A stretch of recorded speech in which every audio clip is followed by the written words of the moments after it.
In many cultures, self-care and self-love is not well regarded. There's a stigma around being selfish and self-centered. I want to challenge that because, well, there's always this metaphor about everybody needs their oxygen mask when you're flying and something goes wrong before you can help other people. And I think that can be translated into our everyday life.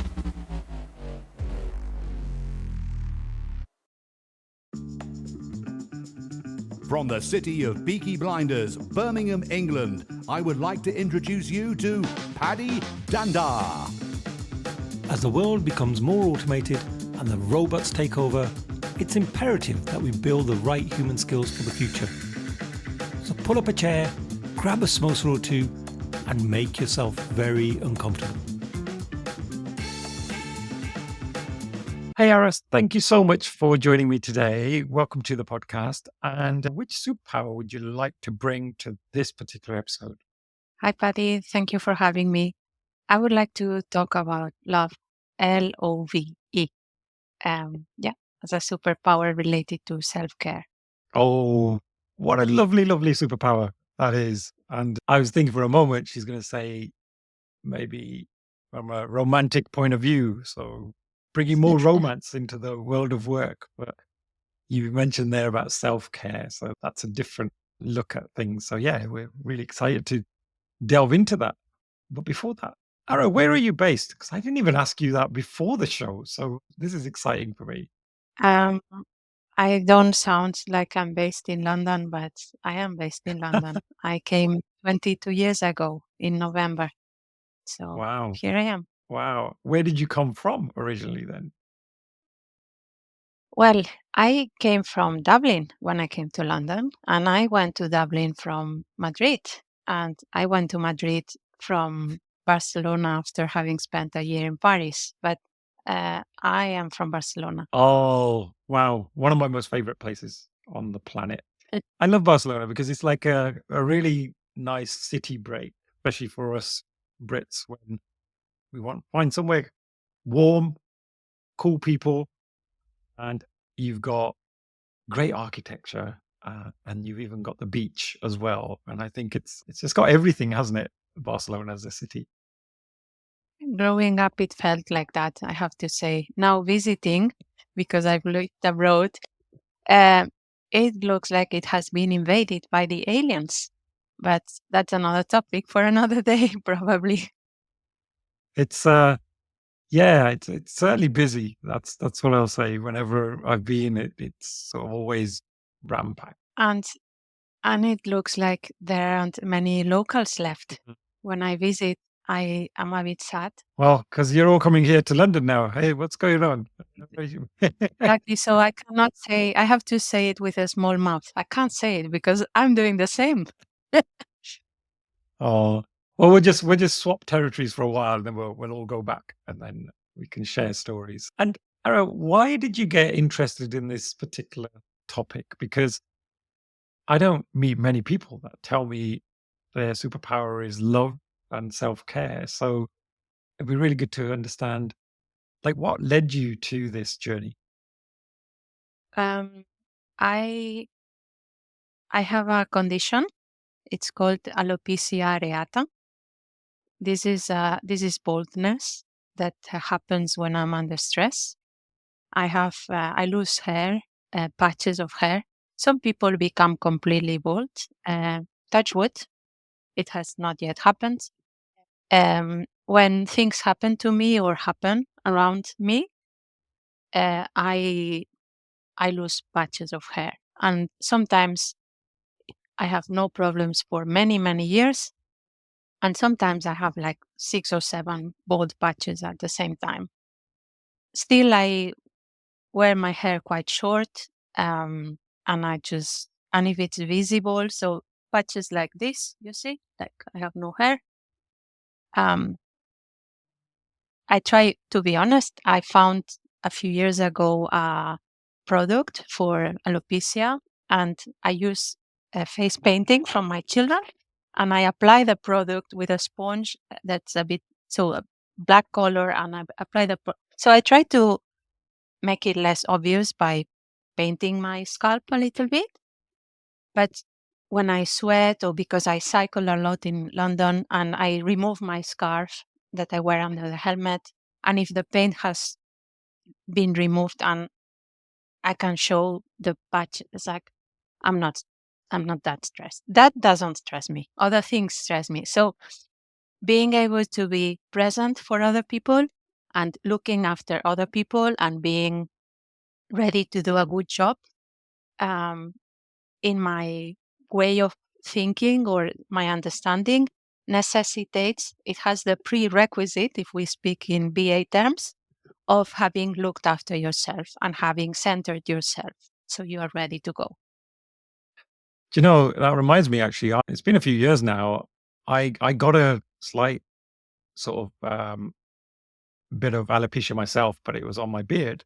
And Mm, I couldn't understand what it was. And it was like, I was like little patches where the beard didn't grow. And I was so confused. And I was thinking, well, what's going on? And I started Googling and researching, and it talked about kind of when you're stressed out. And I was going through a very stressful time. You just don't know how to react or how others are going to react. I mean, with me and the beard, it's not that big a deal, really, because I could just shave it. But it is something I can absolutely imagine for many people must be just horrendous when you first experience it. And then I guess over time you yeah. deal with it. And you've written a book as well, haven't you, Yes. on this topic? And it's called And How, A Guide to Self-Care, Self-Leadership and Purpose.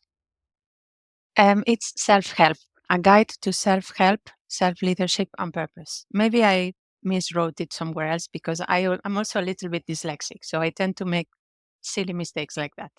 So I hope I didn't mislead you. No, no, absolutely not. And in terms of the book then, I mean, it's not easy writing a book, right? So the fact that whenever I speak to a guest who's an author, I have the utmost respect because it takes a lot of effort, a lot of hours of writing and thinking and dilemmas, and that's a whole journey in itself. So, it's a very dedicated process. You've taken this approach of self leadership and purpose. Could you share a bit more about that, like the intent behind the book and how this all relates to one another?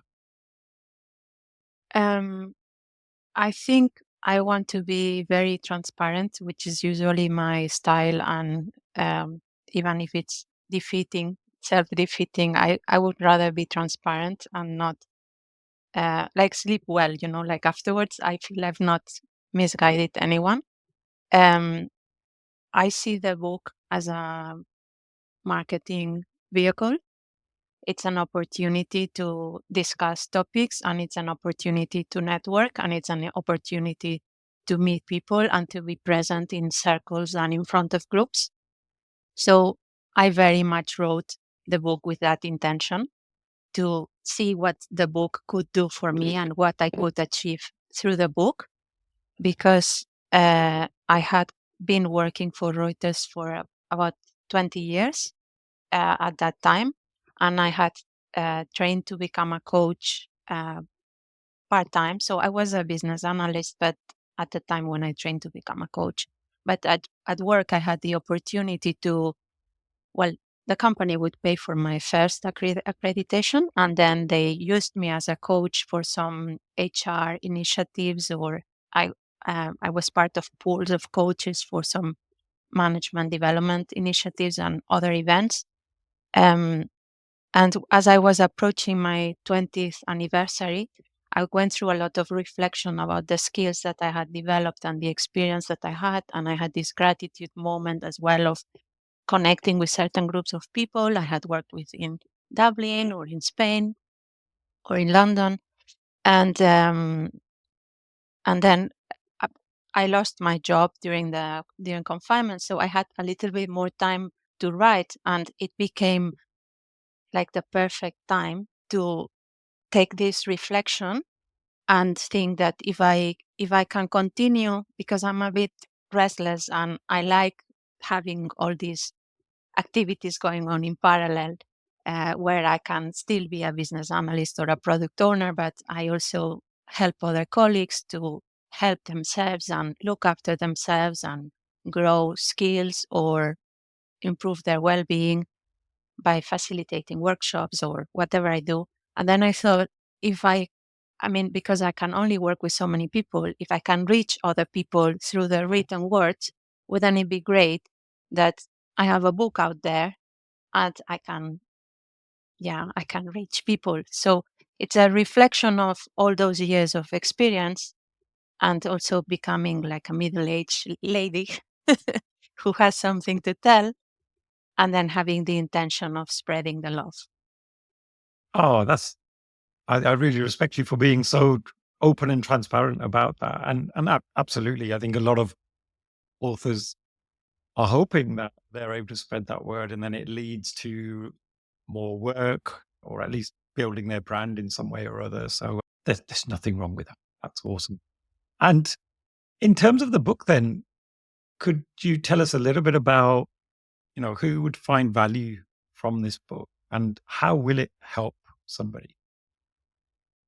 I have been told multiple times the benefits of identifying a buyer persona and speaking to one persona. And because I also did user experience design, so I have a certificate or a diploma for that, and in business school, marketing, etc.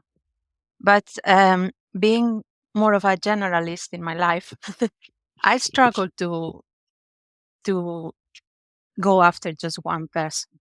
And also, I like people so much that I see sometimes what they have in common more than what distinguishes one person. Having said that, when I was working as a coach, I realized that the people that I could help the most were those that were going through transition. And that means that often, like the two buyer personas that resonated more with my coaching work were either people who were in their early careers, but not anybody who's in their early careers, a, like a switched on early careers person. One of those people that come from uni or from whatever training or preparation to enter the workforce. And after a year or a year and a half, and they've started to settle, they still have the hunger that they came with, and they want to start figuring out what are the rules of the game. How do I take myself farther? Because this is not moving fast enough for me. So this is one type of persona who benefits from this sort of work, but equally, well, I've worked with many women who transition their motherhood or they've gone through more of a like entering menopause. What am I going to do with the rest of my working years? Or also, I'm an individual contributor. I'm moving to a managerial role, and now my focus is not delivering my own work, but enabling others. So, what do I need to develop in myself, and how do I need to turn up to get the best out of other people? So transitions, which again is quite generic, but transitions are the sweet spot of work for me. Oh, nice. And if I am thinking about using this superpower and I'm a busy professional, got lots going on, how do I use love and self care to make my life better at work? The initial answer that comes to mind, my problem is that usually I can think of like five things I want to say, two questions, but the initial answer that comes to mind is the importance of dealing with limiting beliefs that we often have. And in many cultures, self care and self love is not well regarded. There's a stigma around being selfish and self centered. And yeah, like it's not the right thing to do, that you should be serving your community, be there for your family, for your partner, for your parents, and clearly for your job. But I want to challenge that because well, there's always this metaphor that has been used for many years about everybody needs their oxygen mask when you're flying and something goes wrong before you can help other people. And I think that can be translated into our everyday life. We really need to see how we can be at our best. And it takes a degree of awareness and work and routine and discipline, which also limits the amount of self care. So it's not about that becoming the only thing we do in our life. How much is enough? But but we do need a little bit of that. When you're helping others be more self-conscious about how they treat themselves, where do you start? Like, what are some small steps that someone like myself could start with? Is it things like meditation? Is it things like exercise? Like, what are some of those small steps that I could take? I try to avoid being prescriptive. It's not my style to give formulas to people to follow. Um, a very standard way of working with people to a very standard way of starting work with people is to do a values exercise so that you can have a very interesting conversation around what people care most about and what they see their mission and their brand being. um, you can always link enabling people being at their best to achieve what is meaningful for them. And then when you build rapport with people and when you listen to what's important to them and they tell you a little bit about their life, their routines, it's easy to afterwards weave into the conversation questions where you can either challenge actions and decisions that they make that are contradictory to what they say. And finding these sort of contradictions are a way into conversations that can make a difference. But um, what's important for me is that there's a self leadership um, process taking place where the person makes decisions. Self-leadership. Now, that's an interesting concept because many of us don't think we're leaders. You'll hear people say, the leader's over there, I'm just a team member. So, what is self-leadership? I think even when you don't have people reporting to you officially, uh, I don't think there's a reason not to think of ourselves as leaders in any context. But in any case, metaphorically, we are the leaders of our own life. It's another cultural and societal construct that makes us sometimes give up this superpower of being our own leaders and thinking that we are constantly following direction while we have so much choice and we have voice about so many topics in our relationships and in our job and with families. It's just that, of course, sometimes it takes negotiation and we have to be brave, or sometimes even we have to start by being more aware of what's important to us and understanding why we are uncomfortable in certain situations. So for me, self leadership is about working on this awareness and being brave to make choices. That's self leadership for me. Oh, well put. And look, often we become resilient because we go through lots of adversity in our lives. But I believe that you say there are other kind of ways to learn lessons than having to go through those harsh experiences. Could you tell us a bit more about that? I am under the impression that because we don't react to experience the same way, some people bury their head under the sand and just pretend things don't happen. Therefore, they don't learn. I don't think even going through the experiences teaches people.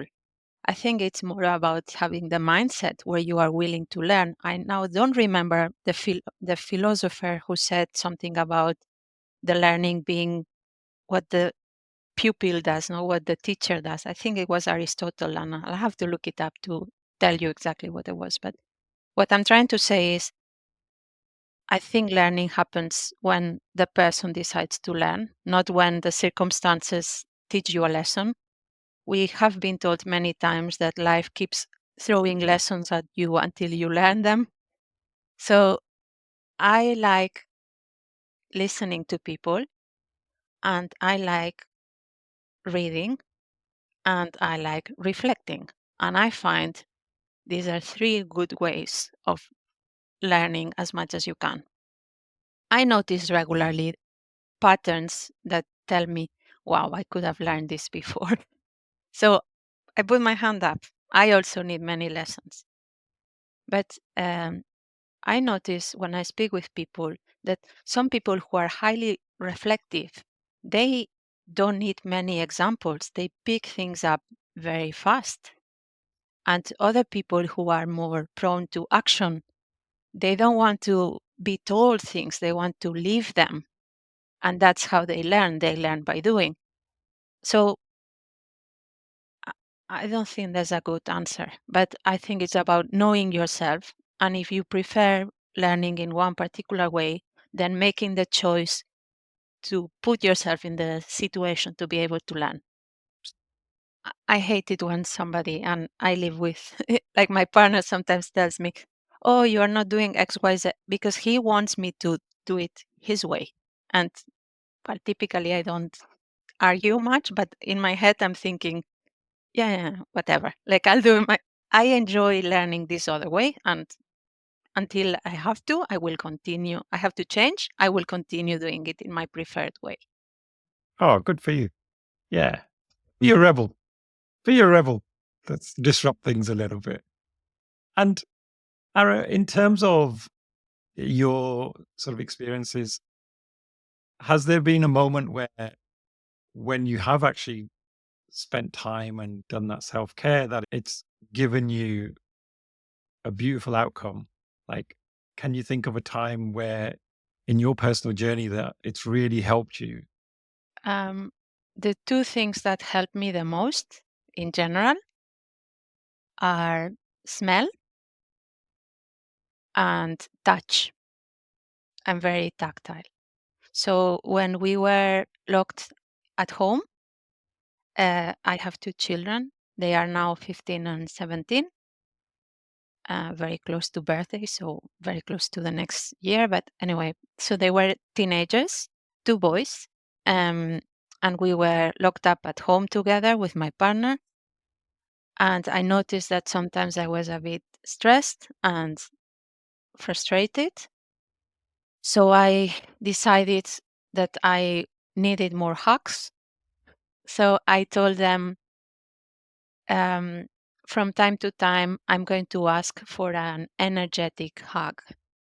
I need you to hug me from time to time, just for me to self regulate. Well, actually, it's not self, it's with help, but you know what I mean? Like for me to calm down a little bit, from time to time, I need a hug. So just be ready.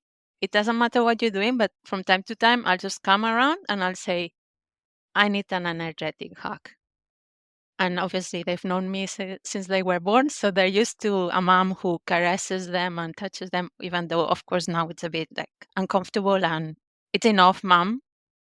That's it. But they played along. And when I noticed I was a bit, so I would go and say, "Mm, hug, hug, please." And I sustain the hug.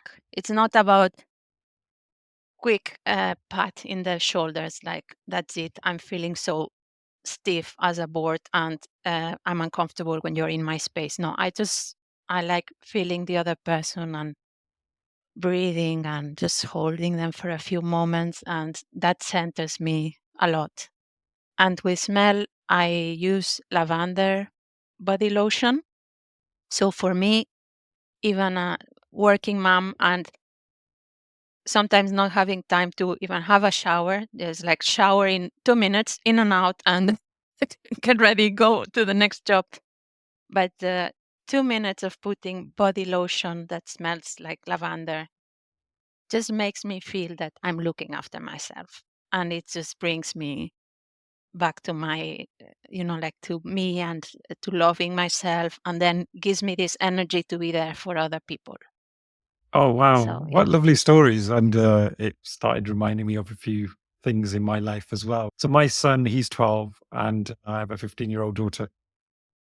And they're the same in terms of, my son, he still has a hug with his mum, but my daughter's very sort of sidey hugs at the moment. They're not like they were when they were like 5 or 6, when they just come running to you and give you this big tight hug.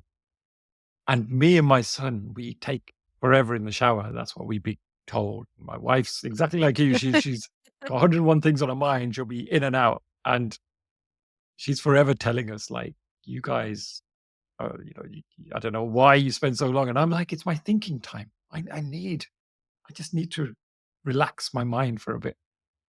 And my son, God knows what he's doing. He's like, you can hear him singing and all sorts. So he loves his shower time. It just Yeah, reminded me of that. it's important time to yeah, to make you feel that you're connecting with yourself, and you can be playful and fantasize, or plan for things, or celebrate. Yeah, Yeah. clearly too much self-care goes on, I think, in our heads. So maybe we need to tone it down a bit, and so we'll get a bit less on that. But yeah, she certainly says that. And so in terms of relating this back to BAs, so business analysis is a stressful job at times, isn't it? Do you Yeah. find that when you're speaking to other BAs that, they're in need of self-care, and what would you say makes them so stressed? Like, what are some of the things that really cause BAs a lot of pain? Well, obviously, I'm going to answer based on the experience of people that I have seen, and possibly I will not represent all the BAs in the world. But from what I have seen working in financial services type of companies, in a few departments of the same company, or now in a new company in the last 3.5 years, um, what I understand the role of a BA, product owner, product manager, is often requires competing priorities and conflicting perspectives. I am a big fan of looking for ways to integrate those perspectives and bring the priorities to the surface, and try to find a way to reconcile people. But there's always personalities, and there's always different power in people. So you cannot use common sense or analytical arguments sometimes. So that, I think, brings a lot of stress, and managing people sometimes, often is more difficult than getting jobs done that require maybe crunching through lots of numbers, putting together scenarios, and understanding pros and cons, and researching the market. There's lots of things that you can do that is hard work, but dealing with a person that maybe doesn't tell you what they really care about, doesn't make themselves available, um, undermines you, all these things, or also that always throws surprises because they tell you things late. Managing all these situations are often more stressful than the job could be. And well, I think I don't want to leave you with this negative part. So it's about becoming aware, and also sometimes building allies, like developing relationships. So we have allies, and we can almost like gang up on certain people by working together and trying to facilitate conversations and processes and extracting information. But for me, what is also very important is that as soon as I detect that I'm going through this sort of situation that is stressing me, it's going to sound wrong if I say it like this, but what comes to mind now to tell you is that I need a safe word. I need a way out. And that's what I try to do. I try to make sure that I've developed enough of a reputation so that I can then afterwards explain that I need help. And at that point, it's like, I just need a break, or I need somebody else to take over, or I need us to be working in a different way because it's not working for me. I cannot do this alone. Yeah, no, I've seen, for example, in some of my previous roles when I was managing BA teams, and I'm a big culprit of this as well. I think as BAs, we're often perfectionists and we'll keep working on something and we keep thinking it's not finished, it's not finished. These requirements, they could be improved. The design could require more and more explanation. And all of a sudden, it's like you're putting on all this extra pressure on yourself when actually, I think if you talk to the people that are going to use your requirements and your designs, they'll probably tell you like it's good enough. We can work from that and the rest we'll figure it out. We'll have a conversation. And I often did find we'd have these crazy deadlines, but we were just trying to squeeze in so much into that. And often the other thing is, I think many of the prerequisites are not often in place in a project. For example, like stakeholder engagement. And what we find is at the start, we should have built up and agreed those rules of engagement with our stakeholders and that commitment from them. But often project managers come along and they've got this deadline to meet and we're just thrown straight into it. The stakeholder has no time for you. They're busy people. And so you're trying to work against all these constraints and it puts even more pressure on you. And I think that's always really tough then to deal with, isn't it? And when things do get to an extreme, we have to find a way of either walking away, like I say, or getting that support. Otherwise, we'll just put so much pressure on ourselves.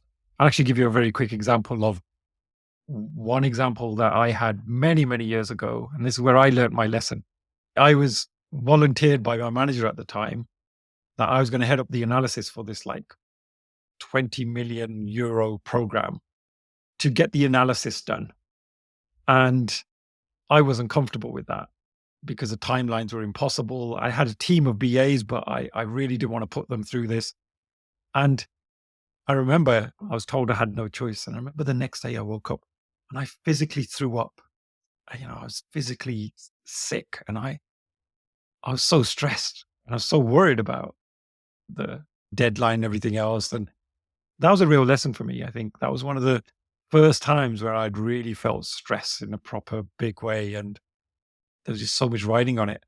And I thought, I'm never going to put myself through that ever again. If anyone volunteers me for that type of deadline, I'd rather walk away than put myself through that or commit my team to something like that. So I think good leadership helps as well, having good leaders around you. There's a maturity that we develop, I think, as we go through all these experiences, and you make decisions afterwards and you say, well, I don't want to go through this, so I'm going to speak up. And I think that's what we can do for each other as well. So if I notice that somebody, when I have the impression it's not fair on somebody else, then I speak up. I tell their manager, I think outside of, like, not in public, but I try to tell them, I don't think what you're asking is fair. This is why. And when I see a person as well, I tell them, mm, think about this. Like, I don't want to tell you not to do the job. I'm just telling you I'm under the impression that it might not be reasonable. But typically I try to go with the how can I help question, not try to just put my finger in the wound, but try to see if is there anything that we can do different here so that, and then you follow the sentence somehow. But I try to be there for other people. Oh, brilliant. And Ara, we're fast approaching time. So how can people get in touch with you if they want to sort of continue the conversation. And where can they get your book? And if you could just repeat the name of the title of the book for us once more. Yes. I I'm in LinkedIn. So look me up, please, and connect with me, Araceli Gueras. And the book is on Amazon. I translated it into Spanish. So if anybody feels like trying their Spanish skills, they can also buy it in Spanish. Similar name and everything, but just the full title is "On How: A Guide to Self-Help, Self-Leadership, and Purpose." If you know me in real life, I bought some books from the publisher, and I earn more royalties if I sell you the book in real life than if you buy it via Amazon. So please buy it from me. Oh, there you go. Totally upfront and honest. I love that. So, Ara, thank you so much for joining me today. It's been great to speak to you, and thank you for sharing your personal stories with us today. Thank you for giving me the opportunity, and I enjoyed talking to you very much. So that we talk together. Thank you. It's the end of another episode. Thank you so much for listening. Please do connect with me via LinkedIn and drop me a message and let me know your favorite takeaways from the episode. Also, don't forget to subscribe to the Superpower School newsletter so that you can be notified of all future episodes. Simply visit the website www.superpowers.school. Thank you once again.